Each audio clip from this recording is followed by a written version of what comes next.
کہ دیکھیے ہم کہتے ہیں انسان جیتا ہے مرتا ہے، بارش ہوتی ہے، بارش اس طرح ہوتی ہے، یہ اس کے اسباب ہیں۔ جب ہم یہ صیغہ استعمال کرتے ہیں جس میں افعال کی نسبت اشیاء یا اشخاص کی جانب ہے، تو اللہ کی طرف سے ایک حجاب طاری ہونا شروع ہو جاتا ہے۔ ایک قول یہ ہے کہ اللہ زندہ رکھتا ہے، اللہ مارتا ہے۔ ایک یہ کہ ہم زندہ ہوتے ہیں، زندہ رہتے ہیں، مرتے ہیں۔ ایک یہ ہے کہ اللہ بارش برساتا ہے، ایک یہ کہ بارش ہوتی ہے۔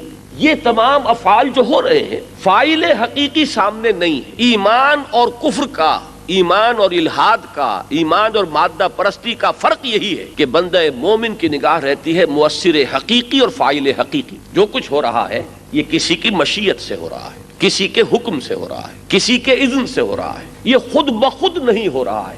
یہ خود بخود ہونا در حقیقت الحاد اور مادہ پرستی کی بنیاد ہے، اور کسی کے کیے ہو رہا ہے، کسی کی مشیت اس میں کار فرما ہے، کسی کی حکمتوں کا ظہور ہوتا ہے، کسی کے اذن سے یہ سب کچھ ہوتا ہے۔ پتا بھی جنبش نہیں کھاتا بغیر اس کے اذن کے۔ یہ توحید ہے، یہ ایمان باللہ ہے۔ اب دنیا میں حوادث آتے ہیں، زلزلہ آیا، اس کے اسباب بھی ہمیں کچھ معلوم ہو گئے ہیں، جو طبعی اسباب ہیں، یہ ہوتا ہے تو زلزلہ آ جاتا ہے۔ جب لوگوں کو یہ معلوم نہیں تھے تو مائتھولوجیز تھیں، لیکن آج ہمیں معلوم ہے کہ زیر زمین اس طرح کے لاوے ہیں، وہ پک رہے ہیں، اور ان کے اندر یہ سارا معاملہ ہوتا ہے، تو اس کے اندر جب کوئی جوش آتا ہے، ہیجان آتا ہے، تو زلزلہ آتا ہے۔ اگرچہ علم کے اعتبار سے، مادی علم کے اعتبار سے ہم ان کے مقابلے میں بہت آگے آ گئے، لیکن غور کیجئے گا حقیقت کے اعتبار سے ہم بھی وہی ہیں جہاں وہ تھے، اس لیے کہ اللہ کا علم نہ انہیں حاصل ہوا نہ ہمیں حاصل ہوا۔ یہ بات ان کی نگاہوں سے بھی اوجل رہی کہ ایک خدا